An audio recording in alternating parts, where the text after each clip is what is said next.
Bagaimana kabarnya hari ini anak-anak? Alhamdulillah semuanya dalam keadaan sehat walafiat.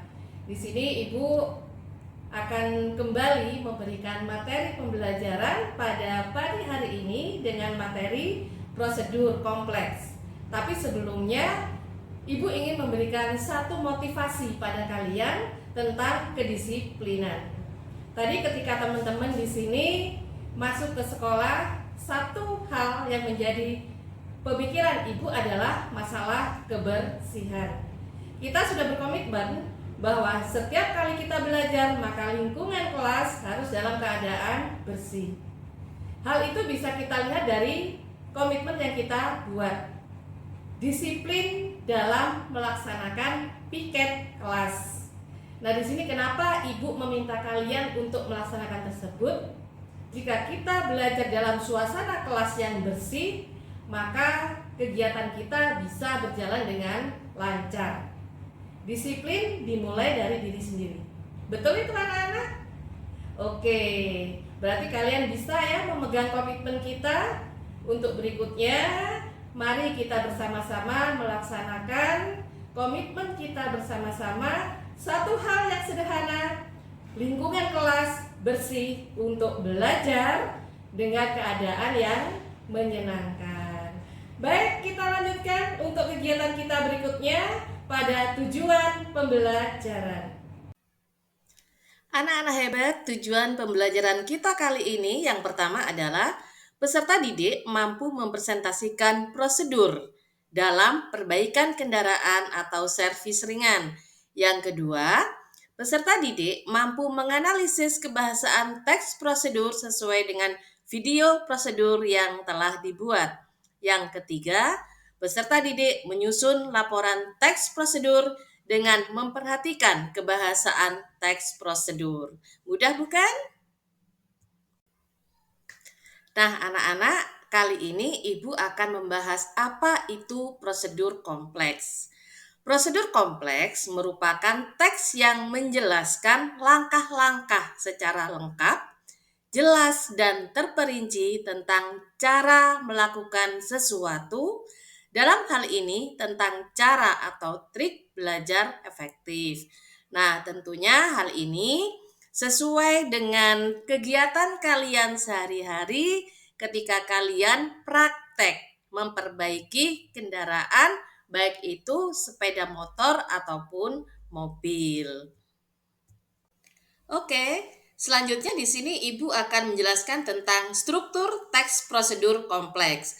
Teks prosedur itu dibentuk dari apa saja sih? Nah, yang pertama ada tujuan. Pada prosedur, tujuan merupakan pengantar umum sebagai penanda yang akan dibuat atau dilakukan dan motivasi dalam melakukan. Artinya, segala sesuatu yang kita lakukan, kita harus tahu apa tujuannya terlebih dahulu. Yang kedua adalah langkah-langkah. Nah, dalam langkah-langkah prosedur berisikan tindakan melakukan sesuatu secara urut bertahap. Jadi kalau kita keluar dari tahapan tersebut, tentunya apa yang kita lakukan nanti tidak akan berhasil atau akan mengalami kegagalan. Nah, yang ketiga di sini adalah penegasan ulang. Apa itu penegasan ulang? Penegasan ulang merupakan penutup yang berisi penekanan, keuntungan, ucapan selamat melakukan sesuatu, harapan atau langkah-langkah yang dijalankan dengan baik. Nah, dengan struktur ini diharapkan nantinya kalian mampu menyelesaikan tugas yang akan Ibu berikan dengan maksimal. Tetap semangat ya anak-anak ya. Baik anak-anak, hari ini Ibu bersama Bapak Julius. Bapak Julius adalah ketua dari bengkel teknik bisnis sepeda motor. Nah, di sini Pak Julius akan menjelaskan sedikit tentang bagaimana tata cara bekerja di bengkel sekaligus prosedur yang harus ditaati dalam berkegiatan di bengkel. Nah, ini nanti akan kita jadikan sebagai bahan untuk kalian mempraktekkan sekaligus mengambil video yang akan kalian unggah dalam tugas proyek kita kali ini. Bapak Julius, selamat pagi. Pagi, Bu. Oke. Terima kasih Pak Julius sudah memberikan waktunya. Nah, di sini Bahasa Indonesia menginginkan bekerja sama dengan jurusan TBSM untuk berkolaborasi kaitannya dengan materi yang kita bahas, yaitu prosedur kompleks. Nah, kebetulan di bengkel itu ada beberapa aturan ya Pak ya, kaitannya dengan proses pembelajaran atau proses dalam memperbaiki kendaraan.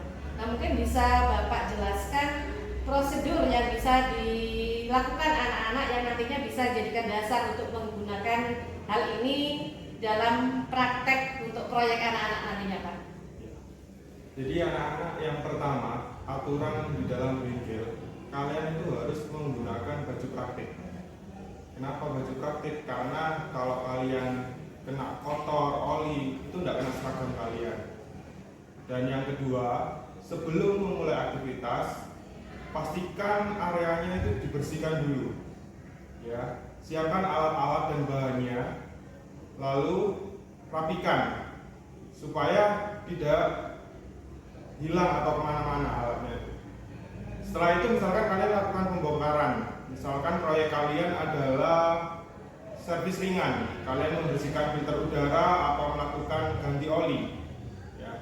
Jadi siapkan nampan, wadah buat ngetap oli, itu kalian siapkan. Jangan sampai nanti kalian ngetap, olinya malah tumpah ya. Lalu yang ketiga, setelah semua proses itu kalian lakukan, rapikan kembali alat-alat tersebut dan pasang kembali, dilihat, dicek lagi sudah benar apa enggak ya. Jangan sampai kalian ada baut yang kurang atau bautnya belum kalian kencangkan, malah komplain nanti konsumen kalian. Kalau sudah selesai semua, kembalikan alat-alat tadi seperti semula. Selanjutnya disapu atau dipel kembali. Sudah, proses itu sudah cukup di dalam bengkel TBSM. Terima kasih Pak Yus. Nah, proses ini mungkin hampir sama kalau misalkan juga di bengkel mobil ya Pak Yus ya? Hampir sama. Hampir sama. Berarti proses ini bisa kita jadikan acuan sederhana untuk anak TBSM maupun TKRU. Baik Pak Yus, nanti anak-anak di jurusan TKR dan TBSM akan saya bawa untuk berkegiatan mengambil video, sekaligus nanti mereka akan menjelaskan prosedur dari praktek, baik itu membongkar servis ringan di TBSM maupun TKRU. Mudah-mudahan kolaborasi kita kali ini bisa berjalan dengan lancar dan bisa memberikan motivasi belajar kepada anak-anak untuk pembelajaran yang lebih menarik. Terima kasih Pak Yus. Ya, terima kasih Bu. Terima kasih anak-anak. Untuk selanjutnya kita nanti langsung masuk pada penugasan. Anak-anak hebat, berikut Ibu berikan contoh kegiatan dari siswa TBSM dan TKRU. Dalam setiap kegiatan di bengkel, maka anak-anak tidak akan dilepas sendiri, tetapi di sini akan didampingi oleh bapak-bapak guru produktif dalam menyelesaikan praktek dalam kegiatan sehari-hari. Nah, di sini dalam tugas bahasa Indonesia, jangan lupa bahwa setiap proses, setiap langkah yang Anda lakukan di situ harus sesuai dengan tata aturan dan nantinya akan Anda presentasikan menggunakan bahasa yang baik dan benar. Nah, setelah kalian tadi menyimak informasi dari Ibu, kali ini Ibu berikan penugasan. Selanjutnya, silakan kalian membuat kelompok masing-masing terdiri atas 5 orang. Kemudian, tentukan objek pekerjaan sesuai dengan jurusan kalian. Yang ketiga, praktikkan serta videokan prosedur pekerjaan yang akan Anda lakukan dengan bahasa yang tepat dan jelas. Selanjutnya, unggahlah video yang Anda buat melalui media sosial, boleh YouTube ataupun TikTok. Selanjutnya di sini kumpulkan link video pada Google Form yang telah Ibu sediakan. Dan yang terakhir, laporkan kegiatan Anda pada LKPD yang telah disediakan. Selamat bekerja bersama teman-teman hebat, berpraktek bersama. Semoga pekerjaan kalian memberikan manfaat dan ilmu baru di materi prosedur kompleks. Tetap semangat dan selamat mengerjakan anak-anak.